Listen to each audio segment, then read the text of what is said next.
So let's go in and let's start deriving. Masalachupa, achu, ooh, which then attracts the stress. Where is it? Where did I put that thing? Sneezing is a phoneme.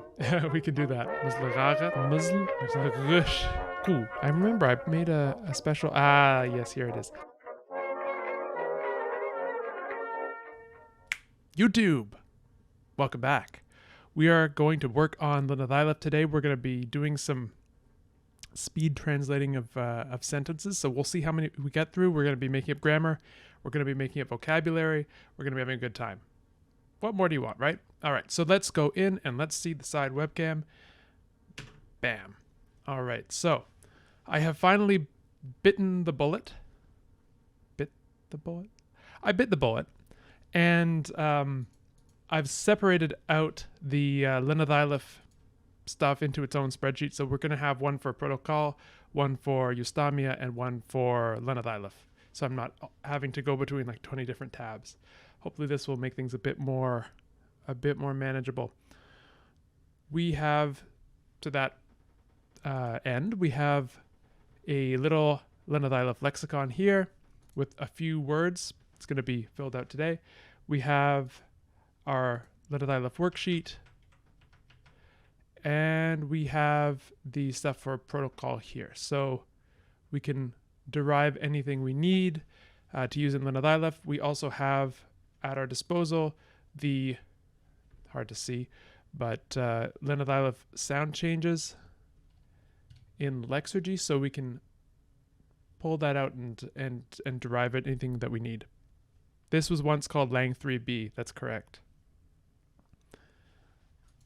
But we gave it a nice name. We gave it a nice cellar door name. So let's go and let's translate. So we need to go into a new spreadsheet here, a new tab. We need to get our test cases out. Here they are. There we go. And the first thing, the sun shines. So is this big enough? Let's see. Maybe 120, 150, or actually no, even better. 14, I think. Yeah, let me know if that's big enough. So the sun shines. Fairly simple way to start. Let's see what we've got. So this is an SOV language. Actually, no, wait. Lenethailef is an SVO language. Not that it matters here, the difference between the two particularly, because we don't have an object, but this is going to come out with something like sun, shine, and then some verbal morphology. I think the predicative ending. Let's see if we have the vocabulary for it. This could be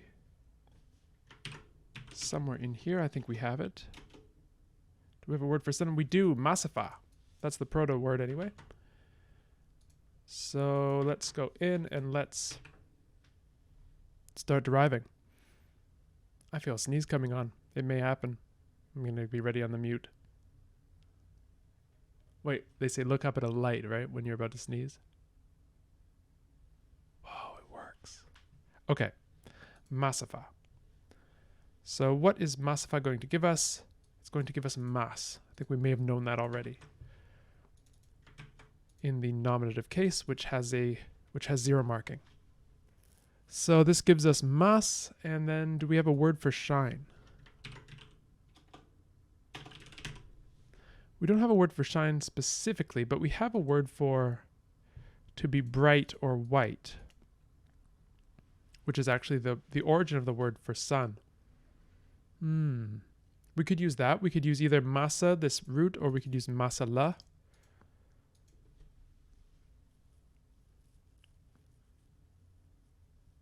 Let's see what happens if we use masala. So I think on its own, this is going to give us mas as well. Yes, it is. Do we need to give it any sort of ending? Let's take a look. So if we have the verb, where is it? Where are our verb thingies? Technical terms once again, thingies. Okay, so here are our verb paradigms.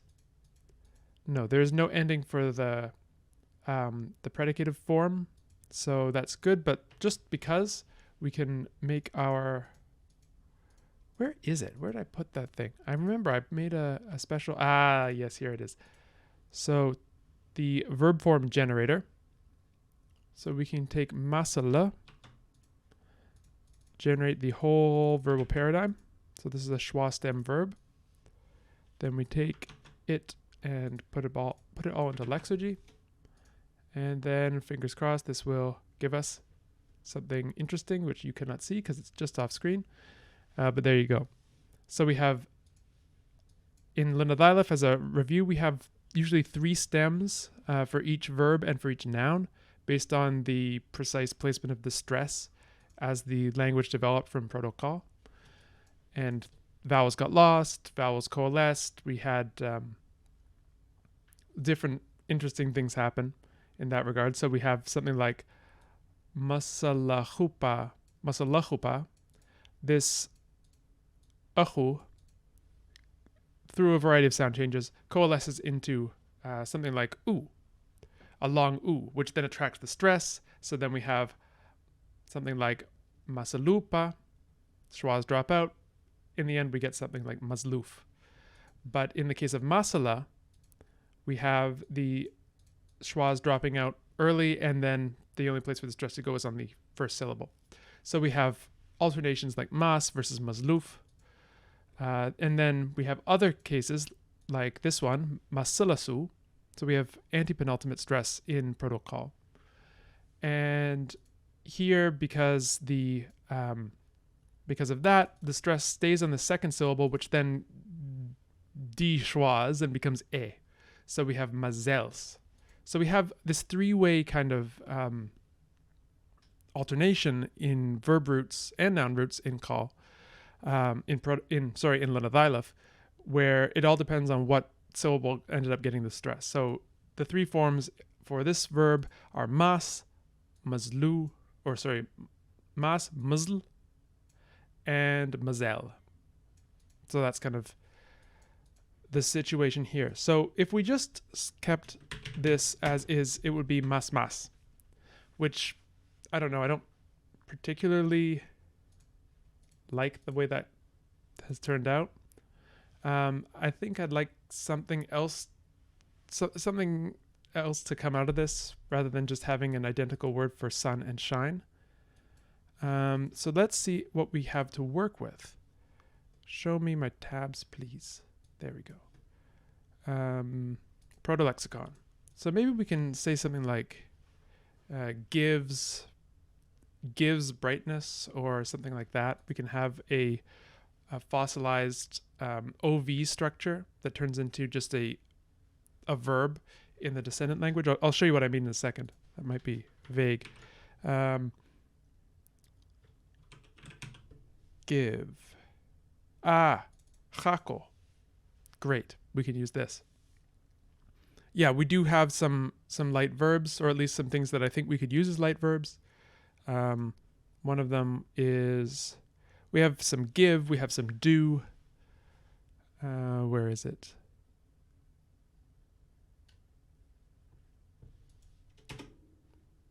Yeah, we have this form fe, which means give to a superior in the proto-language.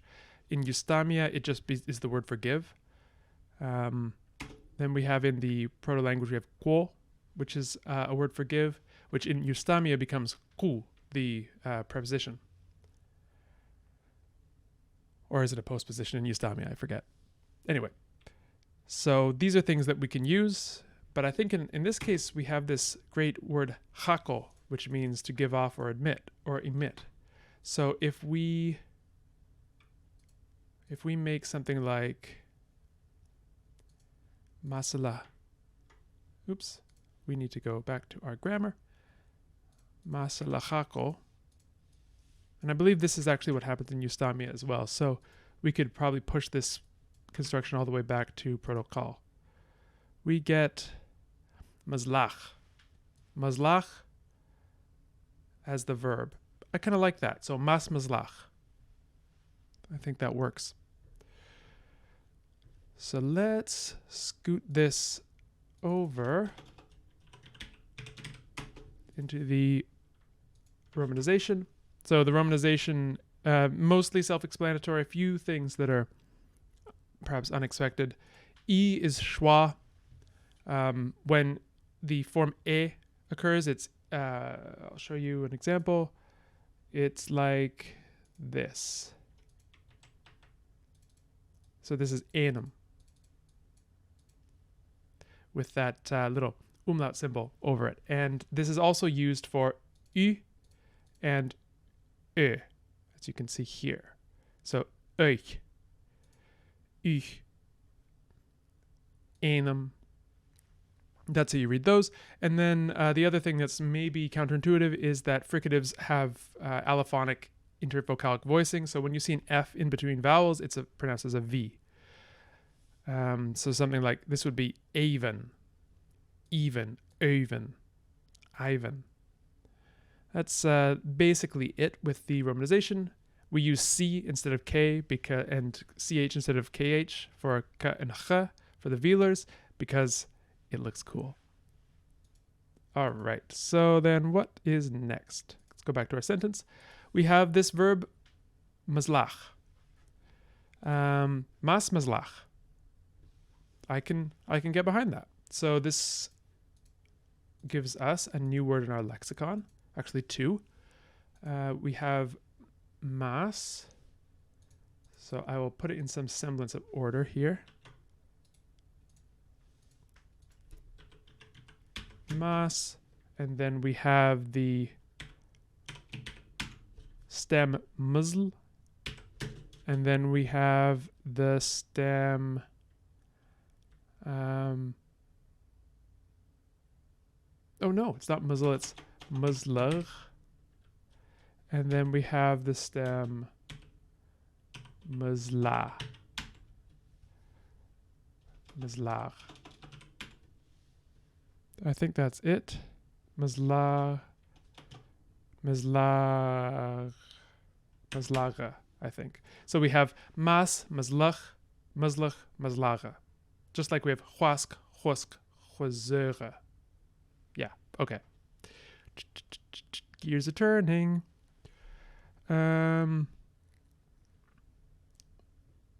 If we're using verb constructions in the proto...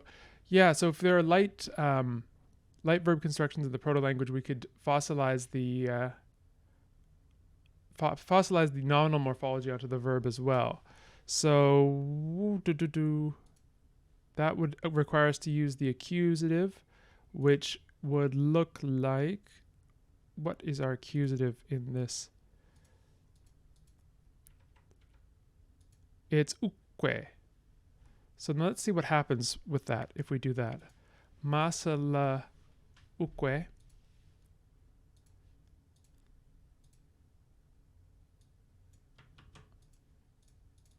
Masala. Just give me the form, please. And then let's put that here. Masaluque hako. So this could be interesting. Let's see if it's something we prefer. Otherwise, we can treat it as kind of like a case of noun incorporation.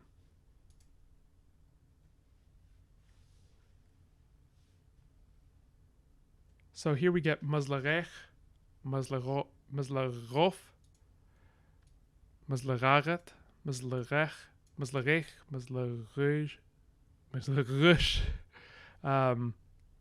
Yeah, I don't know. Let me ponder this for 1 second. I'm going to, I think I'm actually going to sneeze, so I will mute and go on be right back.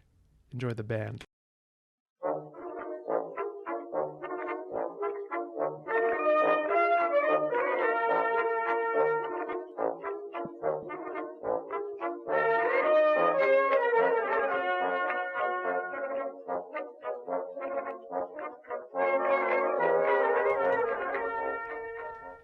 Okay, sorry about that.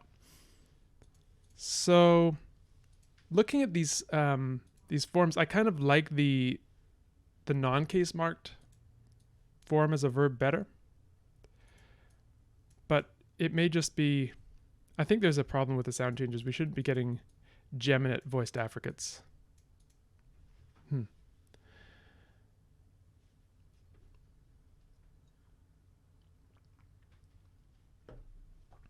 Okay. Sneezing is a phoneme. We can do that.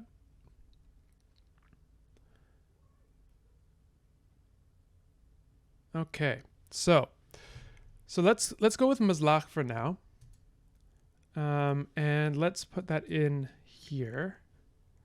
So we have as our forms, we have mazlach, mazlach, and mazlaga. Oops. So actually it looks quite similar to the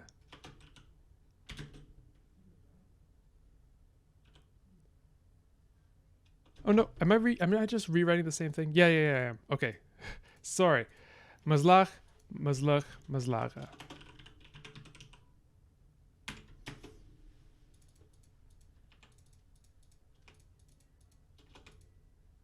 Okay. I think I'm going to need to go back to the paradigms here because I'm getting a bit confused. I'm confusing myself. Wouldn't be the first time. All right, so then we have masalachaku. So this is an u stem, which we haven't actually done yet. So it's a good opportunity for us to try that. So the colors of the cells here. Sorry, I have to find a way of being able to zoom. There we go. The colors of the cells here correspond to the three stems. So it's, if we saw in the lexicon, we saw huask, husk, huzere. This is the noun, but it works the same way. We have huask, husk, huzere. So those are the three forms, the three stems of the noun. So let's do our work with the u stem verbs. So the u stem verbs look like mazlach, and let's take our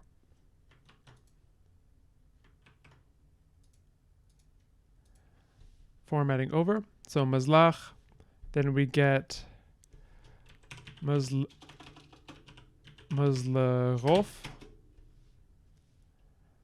mazlaret. Actually, there's a question as to how much is the stem and how much is the verb. Or sorry, how much is the stem and how much is the ending. But let's continue. Have we not made the negative yet? I don't think we have. Okay, I have to do that. I have to do that now because that's something we just came up with at the end later. So instead of nothing, we have... What did we have for the negative? We decided on something. It was new, I think. So let's... and I'm making mistakes left and right today. Apologies to all of you who are watching. This is not an U stem, this is an O stem. Okay, so let's try and rectify all of this before things get too out of hand. Let's make the changes with the negative. Okay, here we go, finally. Okay, I think we're on the right path now. So, mazlach, mazlarof, mazlaret, mazlaren, mazlaresh. Where is a umlaut that I can? Mazlaresh, mazlarok, mazlares, mazlarok,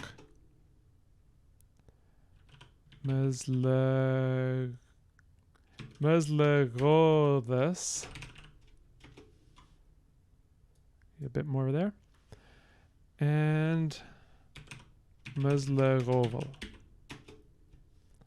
And finally, the imperative is Mzlarev. Great. Okay, so we have now, and it's not a U stem, it's an O stem. Yeah, so what we're doing here is we're using these graded sentences, and we're using it as just an opportunity, something to translate so that we are forced to explore different aspects of the grammar and vocabulary, and then basically it reveals very quickly where our description is insufficient. And so right away we learned we needed a nice word for to shine. We did not have one. We had a word to be bright. And so we looked at that and we found that it was homophonous with the word for sun. And so that seemed a bit boring.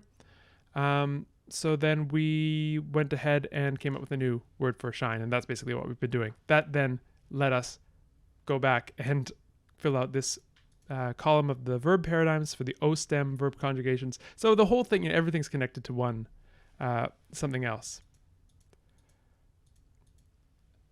Yeah, Neku has sent over a cool proverb about the fate of a lazy man, and we will translate that once we have a bit more grammar under our belts for Lenethailef. I think that'd be fun. I mean, see how we're struggling with just the sunshine. So I don't think we have it in us to do a full story. Okay.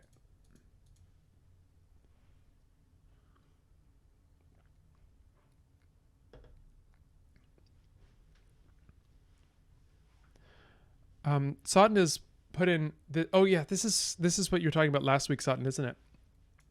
This incorporated passive structure that comes from the word for self. Yeah, that's an interesting one. So this would be, now I'm trying to reconstruct this in my head from last time.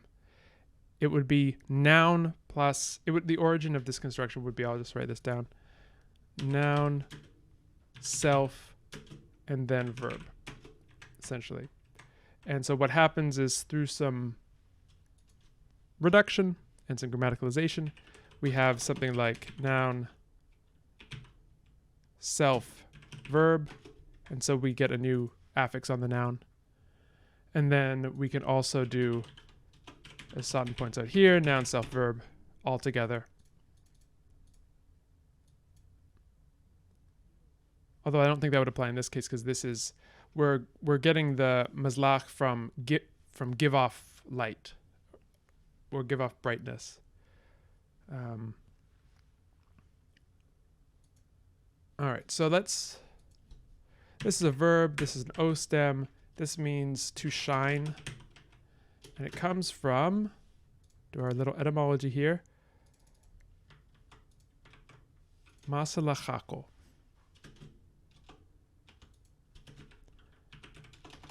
Give off light or emit light. Great.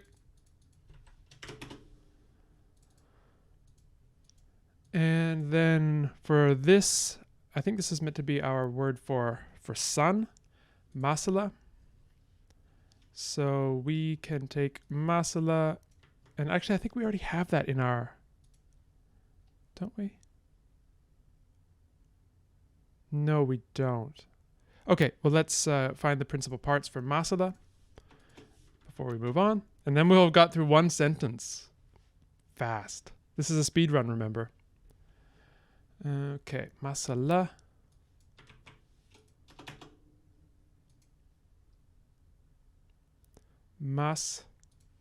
Okay. So masala is a schwa stem noun. So let's cue up a schwa in the clipboard so we can mas, and it looks like muzzle and mazel. Going to need that e umlaut. Sun comes from masala, which means sun in the proto language as well. Good. Actually, it doesn't mean sun in the proto-language. What does it mean in the proto-language? Masala. Oh, bright or white. Oh, okay. Oh, it's masafa that is sun. Hello. Come on, Colin. Keep it together here. So masafa. And that ends up looking like what in the descendant language? In Lenethailef. That ends up looking like mas. Ah, okay. So then we have mas, musf, and mazeva. Great. Let's just get that e umlaut. And then this is also an a stem noun. Okay. I think that's enough of me staring at that screen. I'm catching up on the chat. Mazel. Yeah. Maybe the oops. Masafa. Maybe the it's lucky to be. There you go. Maybe it's lucky to be shining. Okay, so all right, sentence 1 done. Mas mazlach. The sun shines. Just using the predicative form for this kind of I don't know what we call it, gnomic sentence. Sun just in general shines. Yeah, okay, that's fine.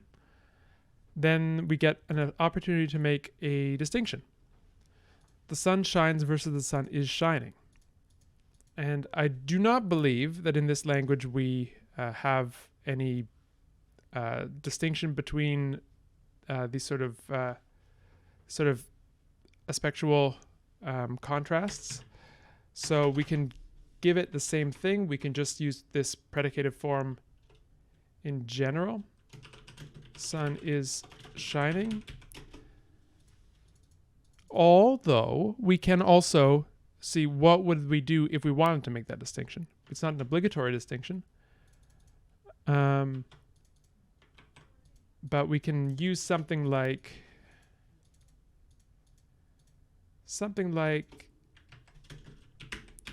we can use the verb to go, something like this, to get at this distinction between the sun shines as a sort of general truth and the sun is shining at this moment. So maybe we can use something like, I think we have to use the continuative form of to shine. And we're just using this kind of grammaticalized go construction. That might not be the one we land on, but let's just explore what the difference could be. Especially we need to have the continuative form of the, where is it? So we need mazlerof. So one day I'll remember where everything is. Mas, mazlerof, and then we need the predicative form of to go. Do we have that verb? Do we have that verb? And why can I never find the tabs? To go. We have to go through, but we don't have, we have to go across, but we don't have to go. So this is probably something that we want. What do we need? What can we do? We just need a new root. All right, well, let's make a very, very short root for to go. This is going to be irregular. Let's do something like, what should we do? Maybe something like,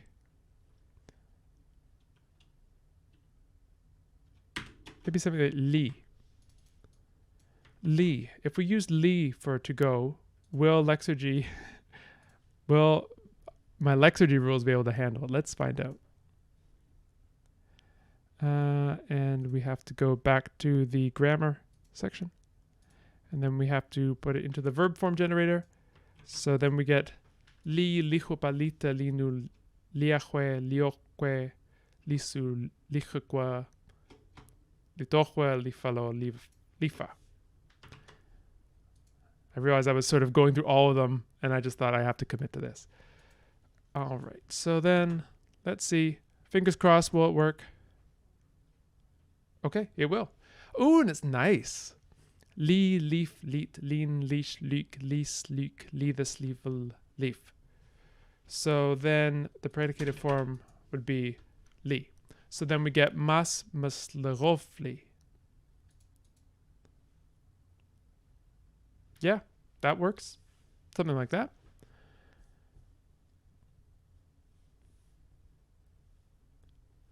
Okay. So then we've made a verb to go in the proto-language. So that's to go. And then we have made a verb in the descendant language in Lenethailef. And this is li. And it's irregular, so we're not going to bother putting out all the forms. It's a verb, it's irregular, means to go, and it comes from li. Great. Great. Sometimes things don't change that much. So we've now got through 2 sentences. Mas mazlach, the sun shines. Mas mazlarofli, the sun is shining. I don't know if that's the best way of expressing this distinction, but we'll go for it for now, and we'll ponder and see how it feels. I think I've got to end this segment though, because we're getting long, and I can't stay for a huge amount of time today. But I want to make sure we get some good work on the Lenethailef. So I'm going to scoot back to the main view here. YouTube, thanks for joining us so much, and come back because we're going to be developing this surprisingly, I don't know, I have to say, and I don't want to brag, but it's kind of, I find this a pretty language. I don't know why. It's all the voiced fricatives maybe. But anyway, yeah, come back and see more of it. The playlist has no plans of stopping anytime soon. So thanks again. I'm going to end on a freeze frame or something freeze frameable. And hopefully that's that.